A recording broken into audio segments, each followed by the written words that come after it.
Hello दोस्तों। हमारा last topic बचा था कोऑर्डिनेशन कंपाउंड का, जो कि है आइसोमेरिज्म।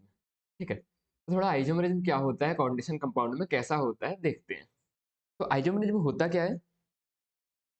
जिसका सेम मॉलिक्यूलर फॉर्मूला रहे।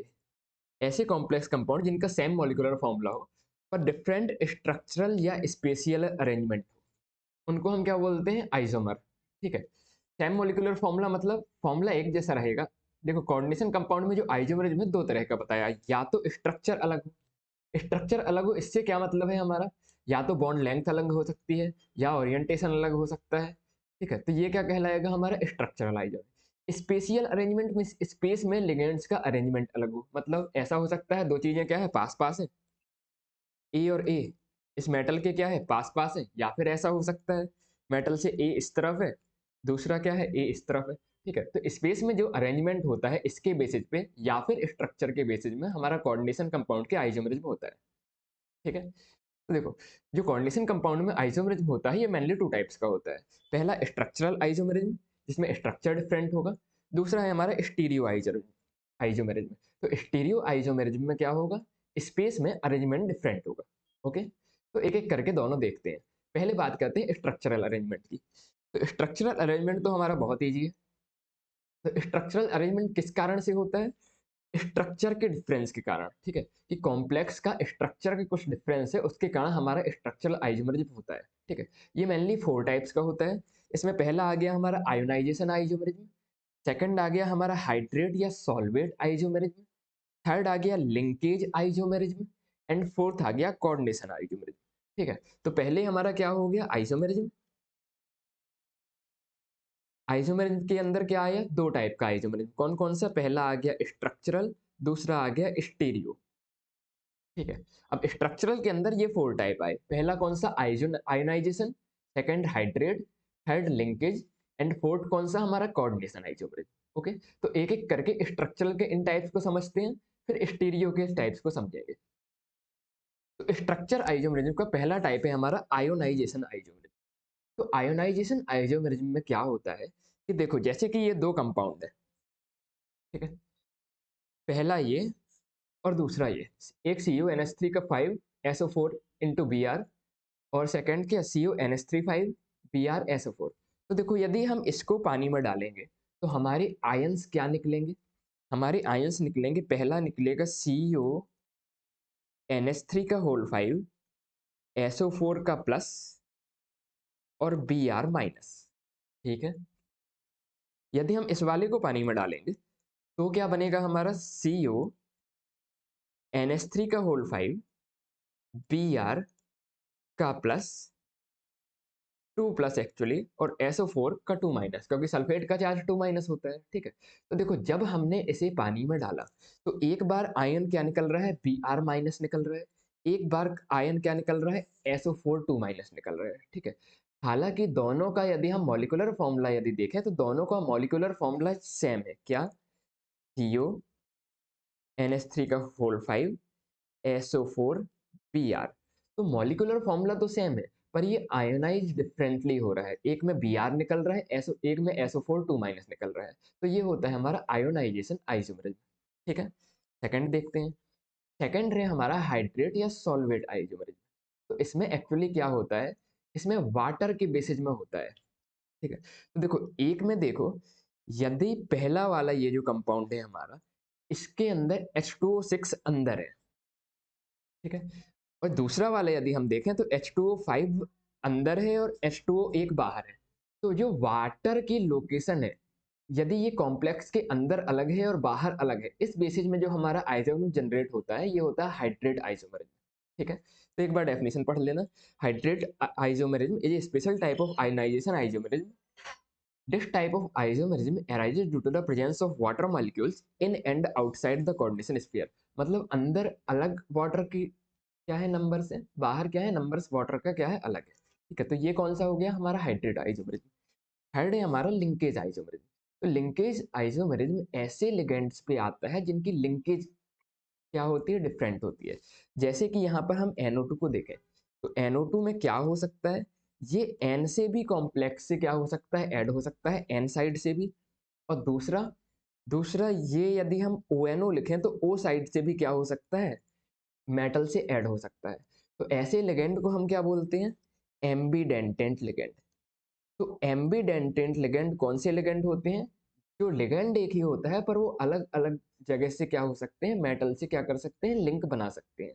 तो ऐसे जो कॉम्प्लेक्स कंपाउंड है ये लिंकेज आइसोमरेज बनाते हैं। जैसे कि इसका यदि हम देखें कि इसके अंदर क्या क्या बन जाएगा, तो एक तो बन जाएगा हमारा CONH3 का 5, NO2 और Cl2। एक ये हो जाएगा जब ये N साइज से जुड़ेगा, और दूसरा क्या हो जाएगा, CONH3 का होल 5 इंटू ONO और Cl2। ठीक है, तो एक बार ये N साइड से जुड़ रहा है, एक बार ये O साइड से जुड़ रहा है, ऐसे में क्या जनरेट होता है हमारा लिंकेज आइसोमरेज। ठीक है, लेफ्ट है हमारा कोऑर्डिनेशन आइसोमरेज। तो कोऑर्डिनेशन आइसोमरेज में एक्चुअली होता क्या है, इंटरचेंज ऑफ लिगेंड्स होता है। मींस जैसे कि पहला एग्जांपल देखें तो इसमें CO के साथ NH3 जुड़ा हुआ है और Cr के साथ CN6 जुड़ा हुआ है। ठीक है, और दूसरा एग्जाम्पल में हम देखें तो दूसरे एग्जाम्पल में CO के साथ क्या जुड़ा हुआ है हमारा, CN जुड़ा हुआ है, और Cr के साथ क्या जुड़ा है हमारा, NH3 जुड़ा हुआ है।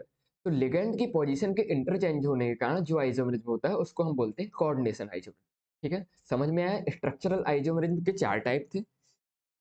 पहला हमने देखा आइसोमरिज्म, आइसोमरिज्म के अंदर हमने देखा स्ट्रक्चरल वाला। स्ट्रक्चरल वाले के अंदर पहला आया हमारा आयनाइजेशन। आयनाइजेशन आइसोमरिज्म में क्या था, अलग अलग पानी में डालने में अलग अलग आयन्स मिल रहे थे। ठीक है, दूसरा वाला हमारा कौन सा आया, लिंकेज आया।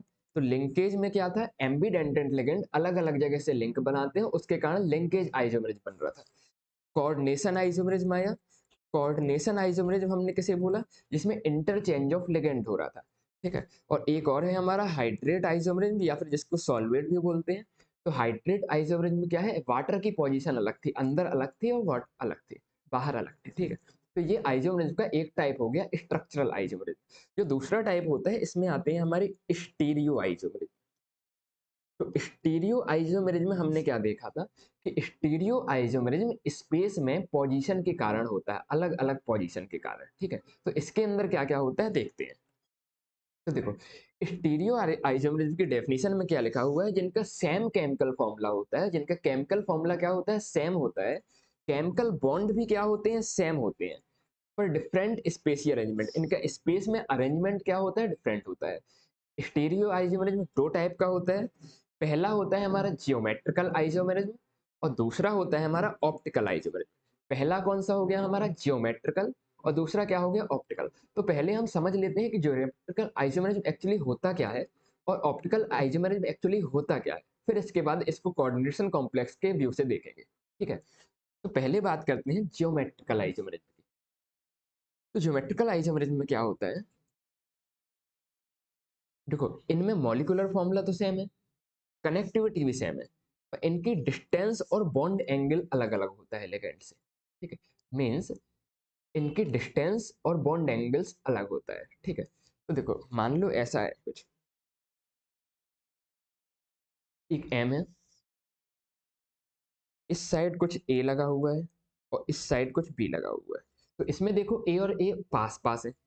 वहीं पर यदि हम ऐसा बना दें कि एम ए ए इस तरफ रख दें और बी इस तरफ रखते हैं, तो इसमें देखो ए और ए की डिस्टेंस और बी की डिस्टेंस क्या हो गई, दूर हो गई। ऐसे ही पहले वाले में देखोगे ए और ए के बीच का एंगल कितना है, 90 डिग्री। वहीं पे दूसरे वाले में देखोगे तो ए और ए के बीच का एंगल कितना हो गया हमारा, 180 डिग्री हो गया। तो जिसमें लिगेंड्स के बीच की डिस्टेंस या फिर बॉन्ड एंगल्स अलग हो जाती है, वो कहलाते हैं हमारे जियोमेट्रिकल आइसोमेरिज्म। ओके, ठीक है, तो थोड़ा सा रीड करते हैं। When two identical ligands occupy adjacent position, adjacent position मतलब ये पहली वाली, ये ए और ए ने क्या लिया, एडजेसेंट पोजीशन ली, और इसमें बॉन्ड एंगल कितना बना, 90 डिग्री बना। तो ऐसे वाले आइसोमर को हम बोलते हैं क्या, सिस आइसोमर, सिस आइसोमर। ठीक है, and when two identical ligand occupied opposite position, जब दोनों में अपोजिट पोजीशन होती है, जैसे कि इसमें ए और ए अपोजिट में है और बी अपोजिट में है सेकंड वाले में, और इसमें बॉन्ड एंगल क्या है, 180 डिग्री। तो ऐसे आइसोमर को हम बोलते हैं ट्रांस आइसोमर। क्या बोलते हैं, ट्रांस आइसोमर। ठीक है।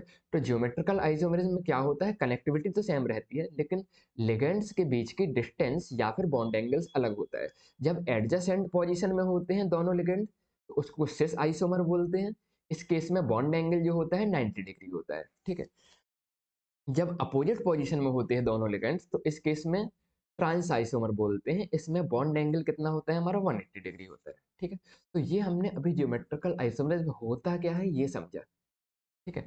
अब हम पहले क्या देखेंगे, ऑप्टिकल आइसोमेरिज्म क्या होता है, फिर इसको कोऑर्डिनेशन कंपाउंड के पॉइंट ऑफ व्यू से देखेंगे। तो ऑप्टिकल आइसोमेरिज्म में क्या होता है, ऑप्टिकल आइसोमेरिज्म इस बेसिस में होता है कि जो प्लेन पोलराइज्ड लाइट होती है इसको आइसोमर किस डायरेक्शन में क्या करता है, रोटेट करता है। ठीक है।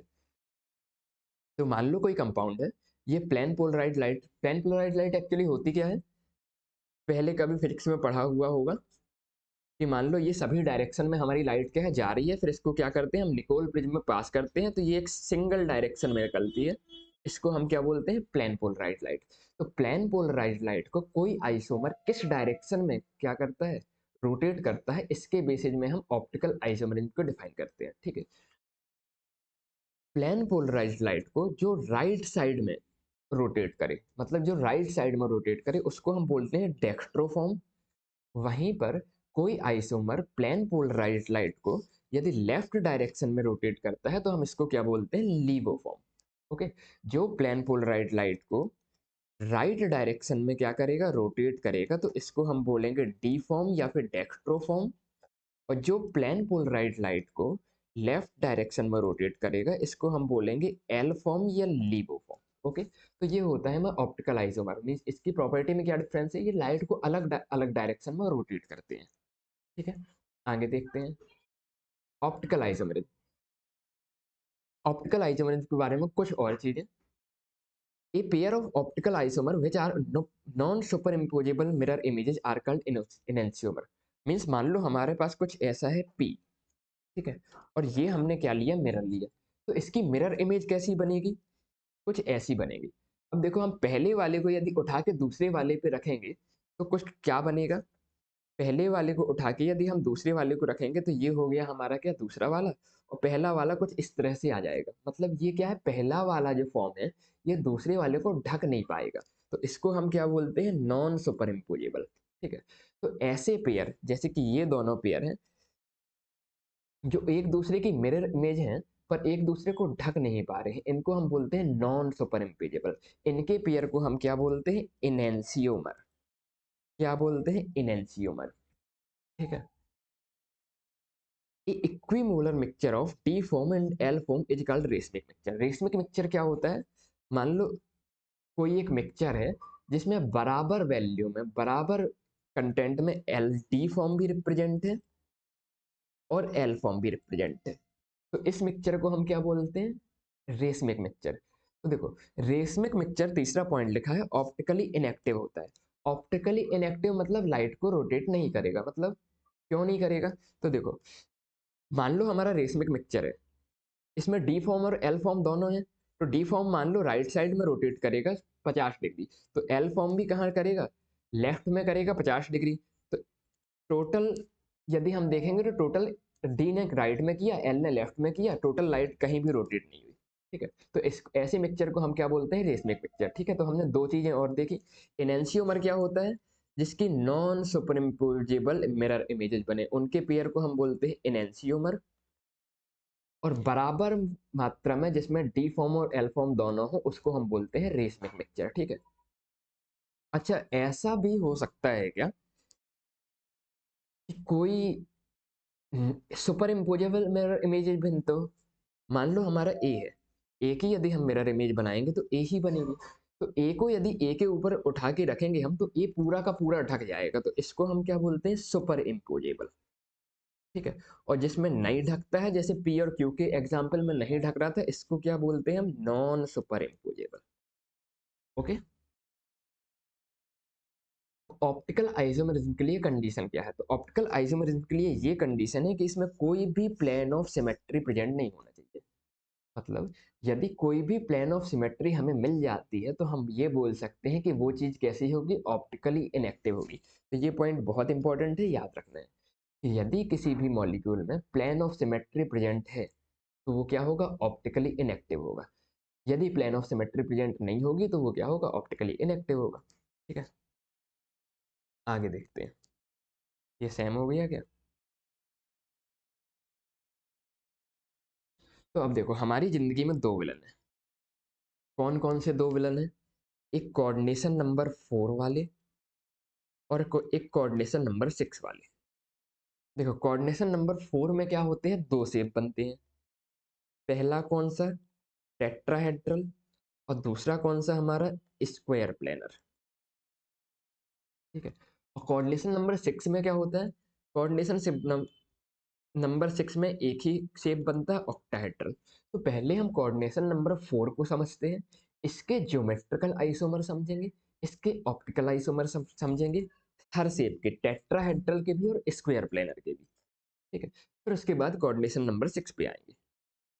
तो चलो सबसे पहले कोऑर्डिनेशन नंबर 4 की बात करते हैं। तो कोऑर्डिनेशन नंबर 4 में दो शेप बनते हैं, पहला टेट्राहेड्रल और दूसरा क्या, स्क्वायर प्लेनर। तो पहले बात करते हैं हम टेट्राहेड्रल की। तो देखो टेट्राहेड्रल में लिखे हैं ज्योमेट्रिकल आइसोमर नहीं, क्यों नहीं होगा? तो इसके लिए हमें ज्योमेट्रिकल आइसोमर की डेफिनेशन याद होनी चाहिए। ज्योमेट्रिकल आइसोमर कब बनता था, जब बॉन्ड एंगल या बॉन्ड लेंथ अलग अलग हो। लेकिन हमें पता है कि टेट्राहेड्रल शेप कैसा होता है, ऐसा होता है। इसमें सभी बॉन्ड लेंथ क्या होती है, बराबर होती है। सब बॉन्ड लेंथ बराबर है। ठीक है, मेटल से हर एक लिगेंड की लेंथ क्या है, बराबर है। दूसरी चीज, सभी बॉन्ड एंगल भी टेट्राहेड्रल में कितने होते हैं, 109 डिग्री एंड 28 मिनट। मतलब बॉन्ड एंगल भी बराबर है, बॉन्ड लेंथ भी बराबर है। तो टेट्राहेड्रल ज्योमेट्री में हमें ज्योमेट्रिकल आइसोमर नहीं देखने मिलता है। इतनी बात समझ में आई क्या? टेट्राहेड्रल ज्योमेट्री में ज्योमेट्रिकल आइसोमर नहीं देखने मिलता है। क्यों नहीं मिलता है? क्योंकि ज्योमेट्रिकल आइसोमर की डेफिनेशन में हमने पढ़ा हुआ है कि या तो बॉन्ड लेंथ अलग अलग होनी चाहिए या बॉन्ड एंगल अलग अलग होना चाहिए, तभी हमें ज्योमेट्रिकल आइसोमर देखने मिलता है। क्योंकि इसमें दोनों चीजें अलग अलग है, बॉन्ड लेंथ भी अलग है, इक्वल है, और बॉन्ड एंगल भी इक्वल है, इसलिए कोई ज्योमेट्रिकल आइसोमर नहीं मिलेगा। ठीक है, अब टेट्राहेड्रल के केस में ज्योमेट्रिकल तो नहीं मिलेगा, थोड़ा ऑप्टिकल आइसोमरिज्म की बात करते हैं। तो देखो ऑप्टिकल आइसोमेरिज्म कौन शो करता है, जो कि non superimposable mirror image हो। देखो मान लो ये है हमारा मेटल और इसके तरफ एक लिगेंड है ए, दूसरा लिगेंड है बी, तीसरा लिगेंड है सी, चौथा लिगेंड है डी। टेट्राहेड्रल के शेप में हमने चार अलग अलग लिगेंड एक मेटल से लगा दिए। यदि हम इसकी मिरर इमेज बनाएंगे तो इसकी मिरर इमेज देखो कुछ ऐसी बनेगी। ए यहाँ आएगा, डी इस तरफ आ जाएगा, बी इस तरफ आ जाएगा और सी इस तरफ आ जाएगा। क्योंकि ये non superimposable mirror image है, तो M A B C D type का, M A B C D type का जो भी क्या होगा हमारा आइसोमर होगा, ये ऑप्टिकल आइसोमरिज्म शो करेगा। ठीक है, तो यही पॉइंट यहाँ पर लिखा हुआ है, tetrahedral complex of the type M A B C D exhibit optical isomerism. ठीक है, देखो अब हमने टेट्राहेड्रल के बारे में बात कर ली। पहले टेट्राहेड्रल की पहली बात क्या है, ज्योमेट्रिकल आइसोमर। तो टेट्राहेड्रल में ज्योमेट्रिकल आइसोमर नहीं मिलता है, टेट्राहेड्रल में ऑप्टिकल आइसोमर मिलता है। कौन सी वाली मॉलिक्यूल में, जब चारों लिगेंड अलग अलग होंगे। मतलब M A B C D type के मॉलिक्यूल में हमें क्या मिलेगा, ऑप्टिकल आइसोमर देखने मिलेगा। अब कोऑर्डिनेशन नंबर 4 के दूसरे शेप की बात करते हैं। दूसरा शेप क्या है हमारा, स्क्वायर प्लेनर। ठीक है, तो देखो स्क्वायर प्लेनर के बारे में लिखा है, they do not show optical isomerism. मतलब ये ऑप्टिकल आइसोमरिज्म शो नहीं करते हैं। क्यों नहीं करते हैं? Because they don't have plane of symmetry. इनमें प्लेन ऑफ सिमेट्री नहीं होती है, इसलिए ये ऑप्टिकल आइसोमरिज्म नहीं शो करते हैं। अब भाई प्लेन ऑफ सिमेट्री होती है। ठीक है, देखो शेप देखते हैं, स्क्वायर प्लेनर का शेप कैसा होता है, एक ही प्लेन में चारों लिगेंड होते हैं, M A B C D. अब इसमें देखो कोई प्लेन ऑफ सिमेट्री है क्या? देखो एक डेफिनेशन देखते हैं। हमने ऑप्टिकल आइसोमरिज्म की कंडीशन में पढ़ा था कि यदि प्लेन ऑफ सिमेट्री हमें मिल जाता है, तो ऑप्टिकल आइसोमेरिज्म नहीं होगा। यदि प्लेन ऑफ सिमेट्री नहीं मिलता है तो ऑप्टिकल आइसोमेरिज्म होगा। ठीक है, तो मान लो ये हमारा शेप है, इसमें कोई प्लेन ऑफ सिमेट्री है क्या? देखो यदि यहां से काटेंगे तो प्लेन ऑफ सिमेट्री नहीं है। क्यों नहीं है? देखो इस साइड AD है एक तरफ, दूसरी तरफ BC है। यदि इस मॉलिक्यूल को हम यहाँ से काट दें तो एक तरफ AB है और एक तरफ CD है। ठीक है, तो प्लेन ऑफ सिमेट्री नहीं है। लेकिन यदि इसी मॉलिक्यूल को हम ऐसे लिखें MABCD, ठीक है, और इसको कुछ ऐसे काट दें, मीन्स A भी आधा कटे, B भी आधा कटे, C भी आधा कटे और D भी आधा कटे। ठीक है, तो इस केस में हमें क्या मिलेगा? एक प्लेन ऑफ सिमेट्री मिल जाएगा। ठीक है, जब हम इसको कैसे काटेंगे? ऐसे काट देंगे, बिल्कुल ये मान लो चाकू है और ये इस तरफ से हर मॉलिक्यूल्स को आधा आधा काटते हुए आ जाएगी। ठीक है, तो ऐसे केस में हमें प्लेन ऑफ सिमेट्री मिल जाएगा। तो स्क्वायर प्लेनर में प्लेन ऑफ सिमेट्री हमें मिल रहा है, इसीलिए हम बोलेंगे कि स्क्वायर प्लेनर वाला शेप ऑप्टिकल आइसोमेरिज्म शो नहीं करेगा। ठीक है, तो ऑप्टिकल आइसोमेरिज्म की बात समझ में आई। Square planar shape optical isomerism show नहीं करेगा क्योंकि इसमें प्लेन ऑफ सिमेट्री मिल रही है। ठीक है, मतलब मान लो ये प्लेन है स्क्वायर प्लेनर, तो ऐसे यदि हम काटेंगे तो ये एक प्लेन ऑफ सिमेट्री हमें मिल रही है, इसलिए ऑप्टिकल आइसोमेरिज्म शो नहीं करेगा। अब बात करते हैं स्क्वायर प्लेनर के ज्योमेट्रिकल आइसोमेरिज्म की। Square planar geometrical isomerism show करता है। ठीक है, अब ज्योमेट्रिकल आइसोमेरिज्म क्या होता था? ज्योमेट्रिकल आइसोमेरिज्म वो होता था जिसमें या तो बॉन्ड लेंथ अलग अलग आए या बॉन्ड एंगल अलग अलग आए। देखो इस टेबल को हमें याद करना है कि MA4 टाइप के कितने ज्योमेट्रिकल आइसोमर होंगे? 0। अब कैसे होंगे थोड़ा सा मैं समझाने का ट्राई करता हूँ। तो देखो मान लो ये है M, ये है A, ये है A, ये है A, ये है A। क्या इसमें किसी भी लिगेंड की बॉन्ड लेंथ अनइक्वल है क्या? नहीं अनइक्वल है, सभी की सभी बॉन्ड लेंथ क्या है? बराबर है। तो इसमें क्या है? सभी बॉन्ड लेंथ भी बराबर है, सभी बॉन्ड एंगल भी बराबर है, इसलिए इसके कोई भी ज्योमेट्रिकल आइसोमर नहीं होंगे। ठीक है, इसीलिए हमने लिखा है कि MA4 के कितने आइसोमर होंगे? 0 ज्योमेट्रिकल आइसोमर होंगे। ठीक है, अगला देखते हैं। MA3B का लिखा है 0 ज्योमेट्रिकल आइसोमर, इसके बारे में भी समझते हैं। मान लो M ये है, यहाँ पर है हमारा A, यहाँ पर है A, यहाँ पर है A और यहाँ पर है B। अब मुझे ये बताना इसके ज्योमेट्रिकल आइसोमर हो सकते हैं क्या? चलो सोचते हैं। इसका पहला केस मैंने ऐसे बनाया, A और A के बीच में एंगल कितना है? 90 डिग्री। A और B के बीच में एंगल कितना है? 180 डिग्री। अब इसको किसी भी तरह से लिख के देख लो, हमेशा एंगल इतना ही आएगा। चलो देखते हैं।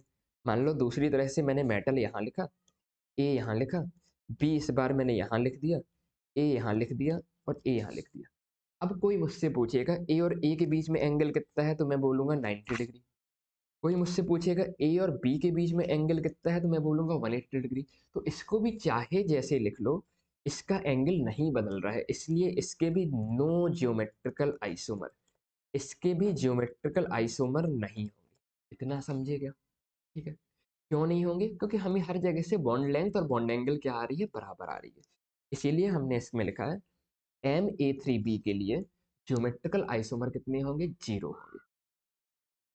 तीसरा लिखा है MA2B2, MA2B2 के ज्योमेट्रिकल आइसोमर 2 होंगे। कैसे? देखते हैं। देखो ये मैंने लिख दिया M, हम कौन से टाइप का कंपाउंड पढ़ रहे हैं? MA2B2 टाइप का। तो मान लो ये है M, ये है A और ये है B और B। ठीक है, तो MA2B2 ऐसे भी लिख सकते हैं। दूसरा हम ऐसे भी लिख सकते हैं, A की ट्रांसपोजिशन में लिखा A और B की ट्रांसपोजिशन में लिखा B। अभी भी देखो A के सामने A है और B के सामने B है। पहले वाले केस में यदि मैं बोलूंगा A और A के बीच में बॉन्ड एंगल कितना है? 90 डिग्री। A और B के बीच में बॉन्ड एंगल कितना है? 90 डिग्री। और B और B के बीच में बॉन्ड एंगल कितना है? 90 डिग्री। वहीं यदि मैं दूसरे केस में बोलूंगा कि ए और ए के बीच में बॉन्ड एंगल कितना है, तो तुम बोलोगे 180 डिग्री। बी और बी के बीच में बॉन्ड एंगल कितना है, तो ये है 180 डिग्री हमारा। और ए और बी के बीच में बॉन्ड एंगल कितना है, तो ए और बी के बीच में बॉन्ड एंगल है 90 डिग्री। तो देखो अब एंगल अलग देखने मिल रहे हैं। तो M A two B two geometrical isomer show करेगा। कितने आइसोमर शो कर रहा है? दो। पहला ये वाला और दूसरा ये वाला। इसलिए हमने टेबल में लिखा है M A two B two के दो ज्योमेट्रिकल आइसोमर होंगे। तो पहली चीज तो ऐसे बना बना के समझा जाए, या फिर सीधा सीधा रट लिया जाए। दो ऑप्शन है, तो थोड़ा थोड़ा बना के आने की फील आनी चाहिए। पर थोड़ा भी बहुत कंफ्यूजन हो गया तो एग्जाम में क्वेश्चन गलत हो जाएगा, इसलिए इसको याद कर लेना कि एम ए फोर। पहले इसको लिखते कैसे हैं, लिखने का तरीका बता देते हैं। एम ए फोर, फिर ए कम की, ए एक कम किया, बी लिख दिया। फिर ए दो कम किया तो बी टू हो गया। फिर बी सी हो गया, फिर ए बी सी डी हो गया। पहले इन चार के बारे में अभी देख रहे हैं। ठीक है, तो देखो पहला मैंने क्या लिखा, एम ए फोर। फिर ए एक कम किया तो एम ए थ्री बी हो गया। फिर हमने क्या किया, ए को एक और कम कर दिया तो ए टू बी टू हो गया। फिर ए टू लिखा और बी इंटू सी हो गया। फिर अगला क्या हो गया, M A B C D. इतने तरह के हमारे क्या रहे, ज्योमेट्रिकल आइसोमर। तो इसके हमने देखा जीरो, इसका हमने देखा जीरो, इसके दो, इसके दो होते हैं, इसका तीन होता है, याद रखना है। ठीक है, तो इसके geometrical isomer M A four के zero, M A three B के zero, M A two B two type के दो, M A two B C के दो, M A B C D के थ्री। ठीक है, तो ये टेबल याद होनी चाहिए।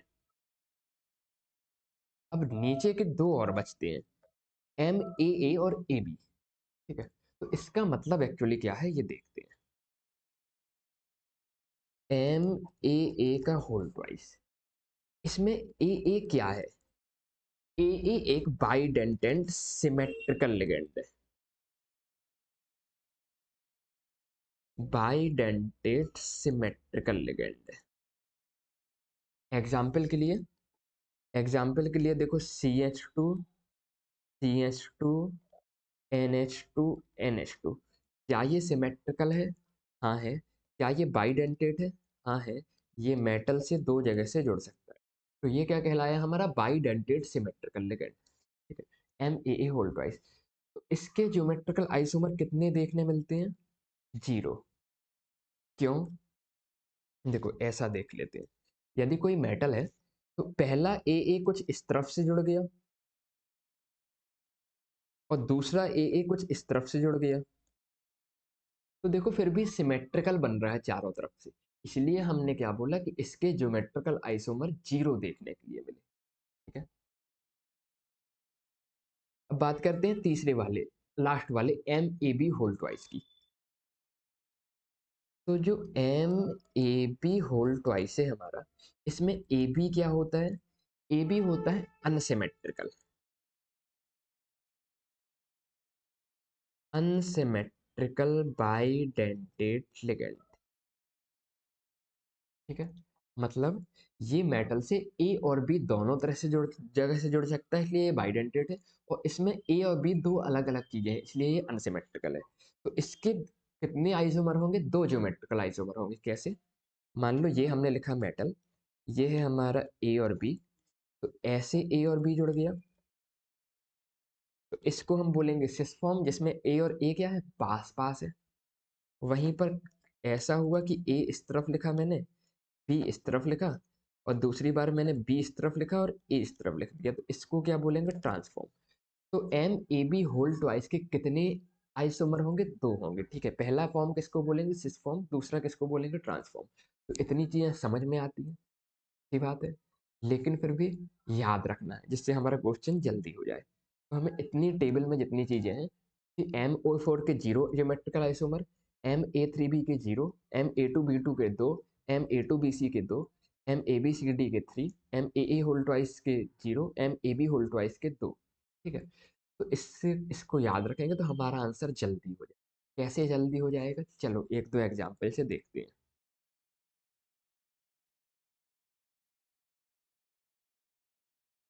देखो जैसे कि ये हमारे पास एक एग्जाम्पल है, तो इस, ये किस टाइप का है पहले ये बताना। ये है मेटल, पेटी बीच में हो गया मेटल। NH3 को ए मान लिया तो A2, Cl को बी मान लिया तो B2। तो Ma2B2 टाइप का है ये। Ma2B2 टाइप के हमें पता है कि दो ज्योमेट्रिकल आइसोमर होते हैं, तो हम तुरंत आंसर दे सकते हैं। कौन कौन से होंगे? एक होगी सिस फॉर्म जिसमें Cl पास है, NH3 पास है, और एक होगा ट्रांसफॉर्म जिसमें Cl के सामने Cl है और NH3 के सामने NH3 है। ठीक है, तो Ma2B2 के टू यदि ज्योमेट्रिकल आइसोमर है, ये यदि आपको याद है तो आप आंसर डायरेक्ट टिक कर सकते हैं। ठीक है, कैसे? इस टेबल से कि Ma2B2 के हमारे कितने होते हैं? दो ज्योमेट्रिकल आइसोमर होते हैं। ठीक है, तो ये थे हमारे कौन से वाले? ये थे हमारे टेट्रा कोऑर्डिनेशन नंबर 4 वाले। तो कोऑर्डिनेशन नंबर 4 में हमने वो देखा टेट्राहेड्रल, और कौन सा देखा? Square planar. तो टेट्राहेड्रल में ज्योमेट्रिकल नहीं था, टेट्राहेड्रल में ऑप्टिकल था। ऑप्टिकल कौन से टाइप के दिखा रहे थे? MABCD टाइप वाले। वहीं पर यदि हम स्क्वायर प्लेनर की बात करें तो स्क्वायर प्लेनर में ऑप्टिकल आइसोमर नहीं था। क्यों नहीं था? क्योंकि प्लेन ऑफ सिमेट्री प्रेजेंट थी। और स्क्वायर प्लेनर वाला ज्योमेट्रिकल आइसोमर दिखा रहा था क्या? हाँ, बिल्कुल दिखा रहा था। किन कौन कौन से दिखा रहे थे? ये Ma4, Ma3b, फिर Ma2b2। तो Ma4 टाइप के जीरो थे, Ma3b टाइप के जीरो थे, Ma2b2 टाइप के दो थे। तो ऐसे याद रखना है, ऐसे हम आंसर कर सकते हैं। ठीक है, तो ये थे कोऑर्डिनेशन नंबर 4 की आइसोमर्स। अब अपन चलते हैं कोऑर्डिनेशन नंबर 6 की तरफ। कोऑर्डिनेशन नंबर 6 में हमें पता है ऑक्टाहेड्रल ज्योमेट्री होती है। तो पहले इसके ज्योमेट्रिकल आइसोमेरिज्म की बात करते हैं। तो जैसे कि हमने ज्योमेट्रिकल आइसोमेरिज्म किसके याद किए? कोऑर्डिनेशन नंबर 4 में स्क्वायर प्लेनर के लिए याद किए। वैसे ही ज्योमेट्रिकल आइसोमेरिज्म हमें किसके लिए याद करना है? ऑक्टाहेड्रल के लिए याद करना है। कौन सा है? Ma6 के जीरो होते हैं। ऐसे पहले हम सिक्वेंस इन्हें लिख सकते हैं कि पहले Ma6, फिर एक ए कम किया तो A5B हो गया, फिर एक और ए कम किया तो Ma4B2 हो गया, then Ma4BC, then A3B3, then Ma3B2C, then Ma3BCD, then Ma2B2C2, then Ma2B2CD, then Ma2BCDE, and last में MABCDEF।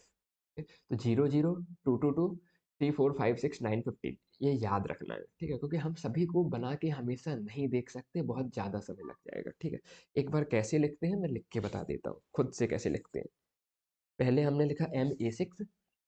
ठीक है, फिर एक ए कम कर दिया तो A5 हो गया और बी हो गया, फिर एक और ए कम कर दिया तो A4 हो गया और यहाँ पर B2 हो गया, फिर Ma4 के कॉम्बिनेशन बनाए तो Ma4BC हो गया। अब और कोई कॉम्बिनेशन नहीं बना तो एक ए और कम कर दिया तो Ma3 और B2 और C हो गया, देन Ma3BCD हो गया, फिर एक और कम किया तो Ma2B2CD हो गया, देन Ma2BCDE हो गया, फिर एक ए और कम कर दिया तो कितना हो गया? MABCDEF, इतना हो गया। तो ऑक्टाहेड्रल के ऐसे हम शेप लिख सकते हैं। फिर हमें याद रखना है 0 0 3 3 3 4 5 6 9 15।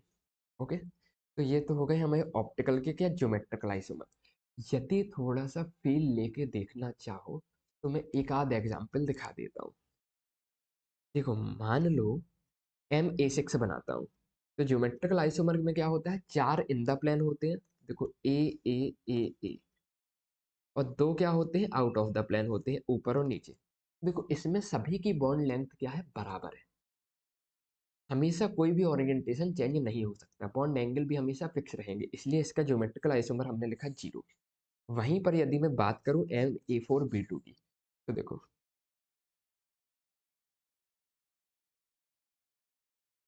Ma4B2 की यदि बात करें तो ये देखो कैसे कैसे बन सकता है। मैंने M ये लिया, चार प्लेन में डाल दिया क्या? ए, ए, ए, ए, और ऊपर और नीचे क्या डाल दिया मैंने? बी और बी। तो इसमें एक तरह का आइसोमर हो गया।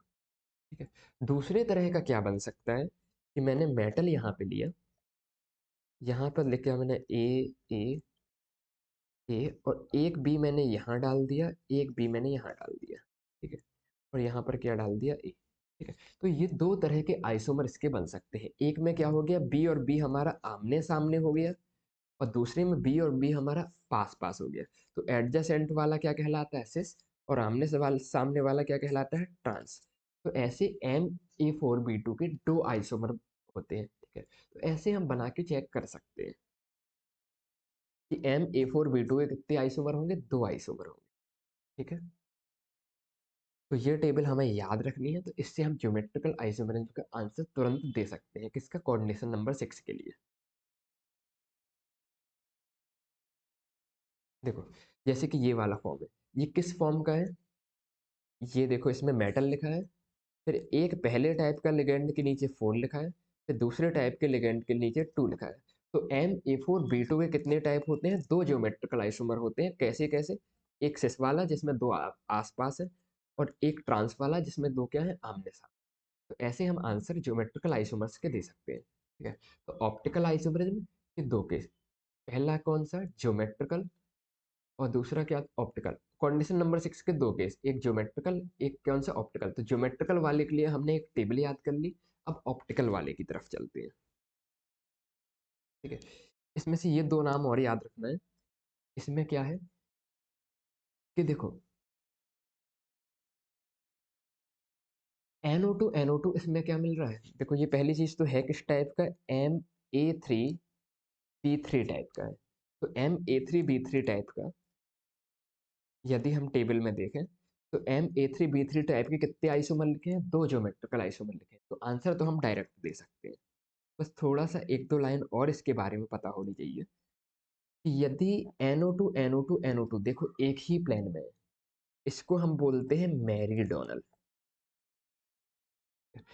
यदि NO2 सभी क्या है, एक ही प्लेन में है, तो इसको हम बोलते हैं मेरीडोनल आइसोमर। वहीं पर देखो दो NO2 क्या है, एक प्लेन में है स्क्वायर प्लेनर वाले में, और एक NO2 नीचे है, तो इसको हम बोलते हैं फेसियल आइसोमर। ठीक है, तो मेरीडोनल कौन सा है, जिसमें तीनों NO2 एक ही प्लेस में रहेंगे, और फेसियल कौन सा है, जिसमें एक तो क्या हो जाएगा, फेस से अलग हो जाएगा। ठीक है, मतलब नीचे आ जाएगा। ऑक्टाहेड्रल में चार प्लेन में रहते हैं, और दो ऊपर नीचे होते हैं, तो जब तीन एक बार में प्लेन में है तो मेरीडोनल, और जब दो प्लेन में हो और एक नीचे चला गया तो इसको क्या बोलेंगे, फेसियल आइसोमर। ठीक है, तो MA3B3 के भी कौन से होते हैं, दो। ये एक्चुअली NCERT के एग्जाम्पल है, तो इनके आने के चांसेस ज्यादा होते हैं, तो इनके बारे में पता होना चाहिए। फिर ये आता है MA2B2, MAA2B2। तो देखो जब हम केवल ए या केवल बी लिखते हैं और इसमें लगा देते हैं A2 या B2, तो ये कहलाते हैं यूनिडेंटेट लिगेंड।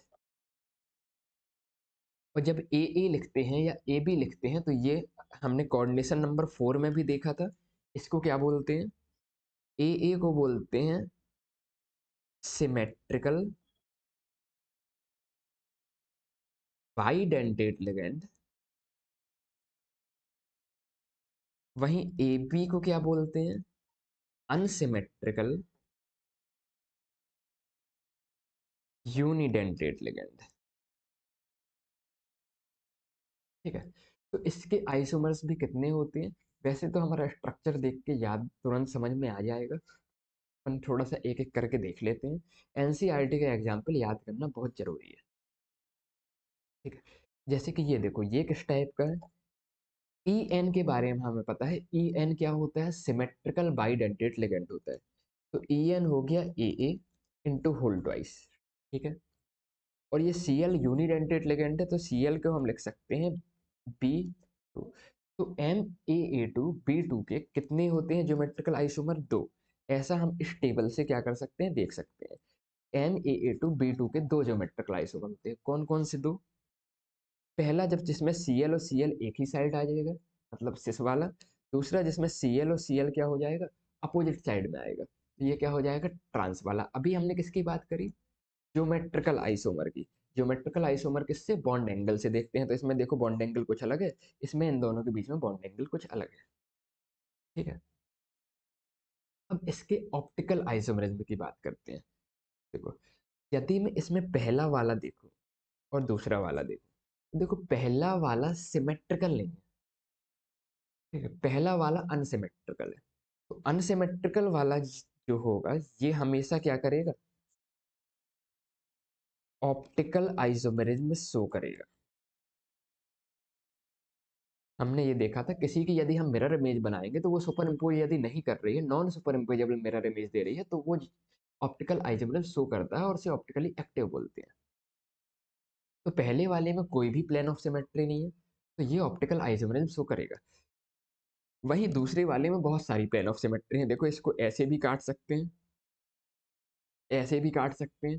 तो जिसमें प्लेन ऑफ सिमेट्री मिल जाती है तो वो ऑप्टिकल आइसोमेरिज्म नहीं शो करेगा। तो पहला वाला इसमें ऑप्टिकल आइसोमेरिज्म हमारा शो कर रहा है क्योंकि इसमें प्लेन ऑफ सिमेट्री नहीं है। दूसरा वाला एग्जांपल हमारा ऑप्टिकल आइसोमेरिज्म नहीं शो कर रहा है क्योंकि इसमें क्या है, प्लेन ऑफ सिमेट्री है। ठीक? अब जैसे कि इसको देखते हैं, ये कोई एग्जाम्पल है, ये किस टाइप का एग्जाम्पल है? देखो, मेटल मतलब एम, ई एन यानी कि सिमेट्रिकल बाइडेंटेट लिगेंड, और इसके नीचे 3 लिखा हुआ है, तो ये MA3 टाइप का है। तो MA3 टाइप का जो लिगेंड है, क्या ये ऑक्टाहेड्रल, क्या ये ऑप्टिकल आइसोमेरिज्म शो करेगा? तो हमें बस इतना देखना होता है, क्या ये सिमेट्रिकल है या नहीं है, या क्या ये सुपर इम्पोजेबल इमेज बना रहा है या नहीं बना रहा है। तो देखते हैं, optical isomerism is common in octahedral complexes. Octahedral complexes में ऑप्टिकल आइसोमेरिज्म कॉमन होता है, ठीक है, जिसमें से डाइडेंटेट लिगेंड भी हमारे क्या बोलते हैं, दिखाते हैं, ऑप्टिकल आइसोमेरिज्म दिखाते हैं। देखो पहले वाले की यदि हम मिरर इमेज बनाएंगे इस वाले की, तो ये दूसरे वाले को नहीं ढक पाएगी, तो ये क्या कहलाया हमारा, ऑप्टिकल आइसोमर कहलाए दोनों। ऐसे ही ये वाला भी, एक हो गया डेक्ट्रोफॉर्म, एक हो गया लिबोफॉर्म, क्योंकि दोनों की मिरर इमेज क्या है, नॉन सुपर इम्पोजेबल है। हमने यहाँ पे पढ़ देखा था, जो हमारा ये एग्जाम्पल था कि पहला वाला क्या होगा हमारा, ऑप्टिकल आइसोमर शो करेगा, दूसरा वाला नहीं करेगा। यही यहाँ पे बना हुआ है कि पहले वाला जो सिस फॉर्म है, इसका डेक्ट्रो और लिबो दोनों फॉर्म बने हुए हैं, क्योंकि ये non superimposable mirror image है, इसलिए ये क्या करेंगे, ऑप्टिकल आइसोमर शो करेंगे। ठीक है, इसके साथ ही हमारा आइसोमेरिज्म का टॉपिक कोऑर्डिनेशन कंपाउंड का खत्म होता है। मिलेंगे नेक्स्ट टॉपिक में, तब तक के लिए PYQ के जितने भी क्वेश्चन हैं वो सॉल्व कर लीजिए। NCERT के एग्जाम्पल मैंने पूरे देख, जितने थे NCERT में वो मैंने आपको दिखा दिए हैं। इनको एक बार खुद से देखना आना चाहिए, तो फिर से एक बार रिवाइज कर लीजिए। पूरी डेफिनेशंस मैंने लिख दी हैं, तो एक बार डेफिनेशंस को PDF से ग्रुप गो थ्रू कर लीजिए। इसके साथ ही मिलते हैं, धन्यवाद। तब तक के लिए हंसते रहिए, मुस्कुराते रहिए। जय हिंद, जय भारत।